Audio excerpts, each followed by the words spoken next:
Halo, saya Abesa Putra. Kembali lagi di konten movie Storyline. Hari ini saya akan merekap sebuah film yang judulnya Precious. Semoga cara saya bercerita bisa diambil hikmahnya dan langsung aja kita masuk ke alur ceritanya.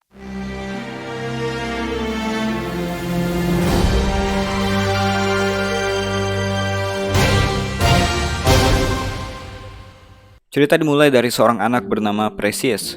Walaupun kelihatannya badannya besar, dia adalah anak yang baru duduk di bangku SMP. Di pagi itu dia disuruh ke kantor kepala sekolah, di mana di sana kepala sekolah langsung to the point bertanya, apakah Precious lagi berbadan dua atau hamil?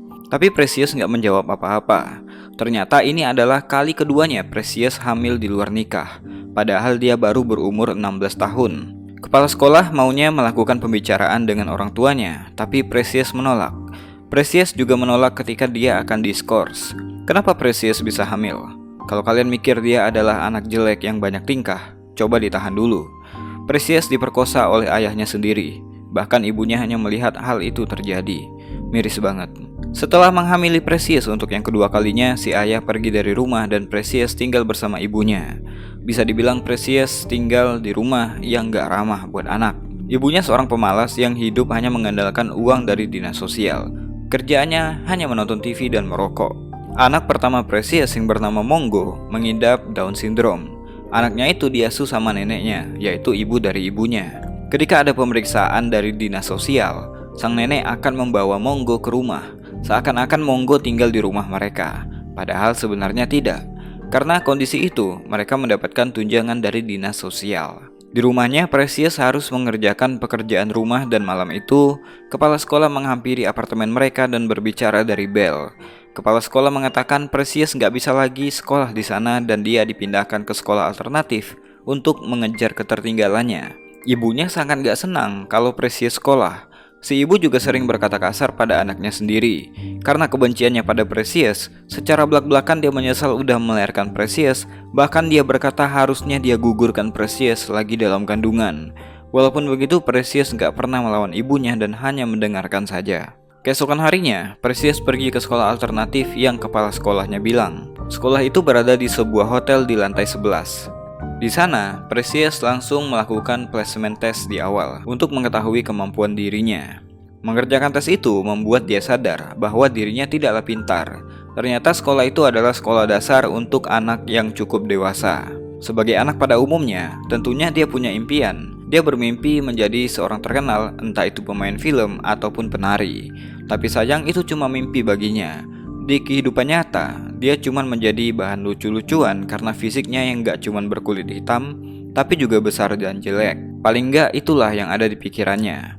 Walaupun begitu, Precious tahu bahwa dia harus selalu mempositifkan pikirannya sendiri. Di hari lain, Precious pergi ke sekolah alternatifnya.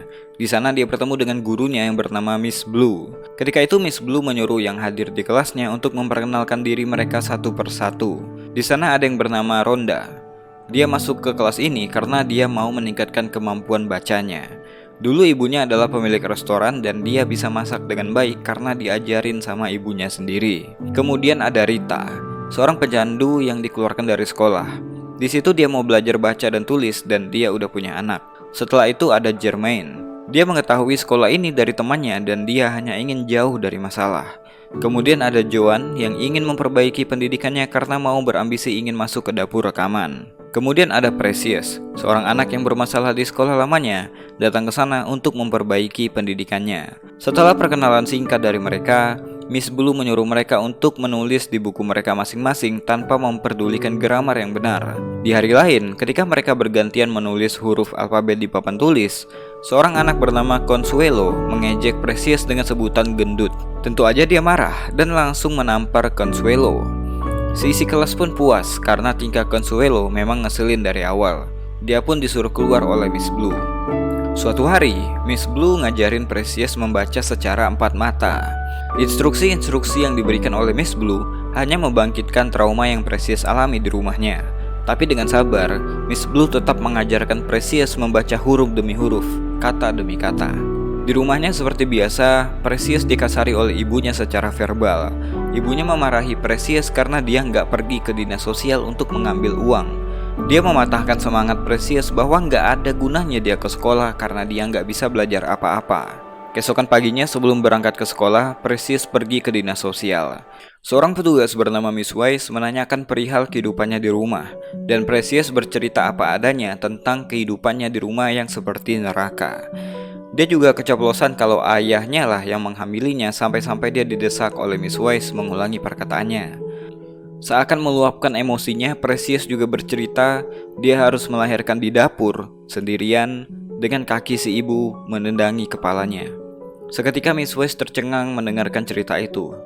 Karena hal itu pula, dinas sosial menyetop tunjangan buat mereka dan Precious udah menyiapkan dirinya kalau dia akan dihajar sama ibunya. Ketika di sekolah, Miss Blue mengajak mereka pergi ke museum seni. Di sana mereka belajar hal yang baru. Berbulan-bulan di sekolah, mereka udah mulai bisa membaca dan menulis karena Miss Blue menyuruh mereka menulis diari setiap hari dan membacakannya di depan kelas. Pagi itu ketika Precious mau mulai membaca jurnalnya, perutnya pun sakit. Dia dibawa ke rumah sakit dan melahirkan anak laki-laki yang diberi nama Abdul. Ini adalah kali kedua dia mendapatkan anak dari ayahnya sendiri. Untungnya di sana ada teman-teman dari sekolahnya yang datang mensupport. Ketika Precious di rumah sakit, dia dan Miss Blue saling berkomunikasi lewat jurnalnya yang dibawakan oleh temannya. Precious ingin berhenti sekolah supaya dia bisa fokus untuk mengurus Abdul. Dia nggak mau melepaskan Abdul seperti dia melepaskan Mongo. Tapi Miss Blue ingin Precious tetap menyelesaikan sekolahnya supaya nanti bisa kuliah. Neneknya Precious juga datang menjenguk cucunya yang melahirkan lagi.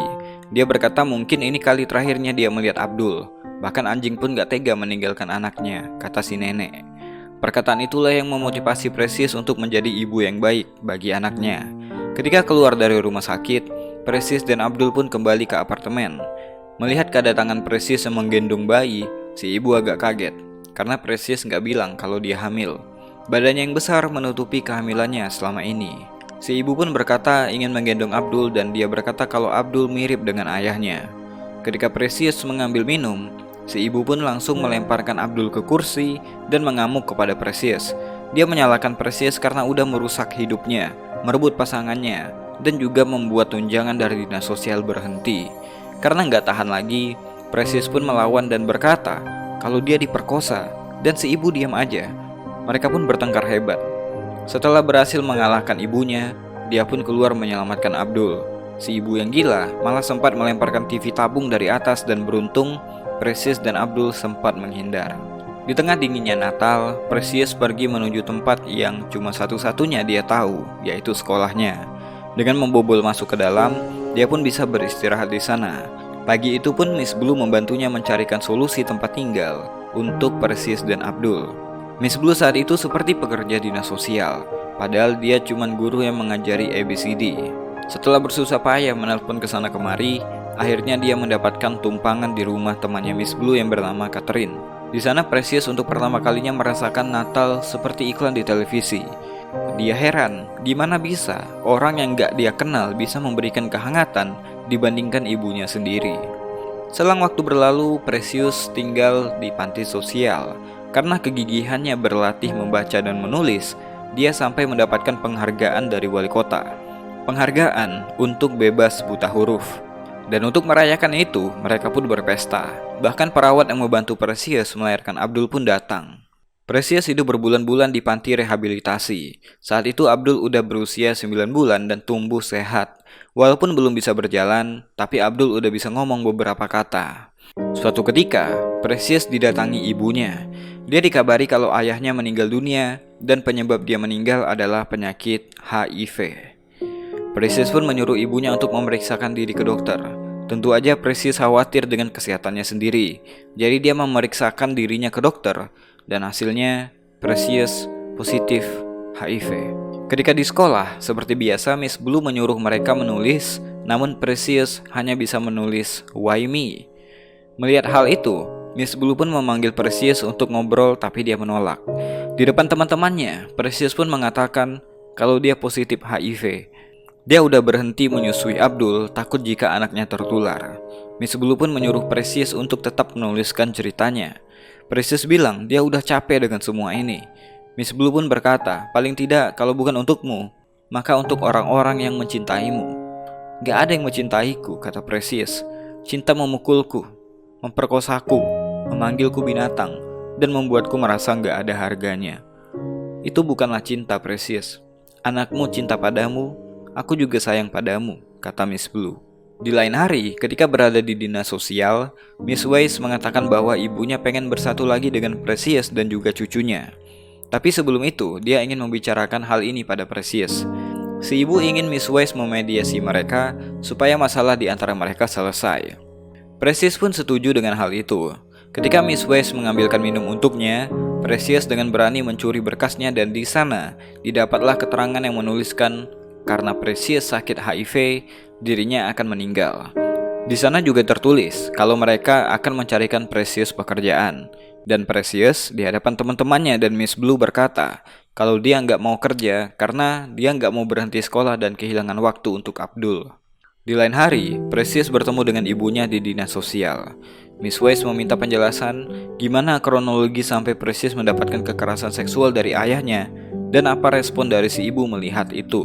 Si ibu awalnya cerita ngalur ngidul nggak tentu arah sampai Miss Weiss mengembalikan arah pembicaraan dan tetap meminta penjelasan atas apa yang terjadi sama Precious. Si ibu pun bercerita, dari Precious berumur 3 tahun, si bapak udah tertarik dengan Precious dan melecehkannya. Si ibu takut dan gak bisa berkata apa-apa ketika si bapak melakukan itu. Bahkan sampai Precious dewasa dan hamil karena ayahnya sendiri. Si ibu membenci Precious karena hal itu, karena pasangannya lebih menginginkan Precious anaknya sendiri dibandingkan dirinya. Si ibu dengan penuh kesedihan bercerita kalau dia menyesal sampai pergi keluar sebentar dan membawa Monggo tanda kalau dia memang serius ingin bersatu kembali. Tapi Precious dengan kekeh kalau nggak akan ada yang bisa mengurus dia dan anak-anaknya, baik itu dari dinas sosial ataupun dari si ibu. Precious pun pergi meninggalkan tempat itu dan berjalan keluar dengan 2 anaknya. Setiap orang yang kita temui tentunya punya beban dan pengalaman hidup yang berbeda-beda. Teruntuk semua perempuan yang ada di luar sana, apapun masalah yang kalian hadapi, you are precious. Kalian berharga. Kalian berhak dapat kesempatan yang lebih baik untuk hidup yang lebih indah. Saya Abesa Putra, to be continue. Jangan bosan jadi orang baik.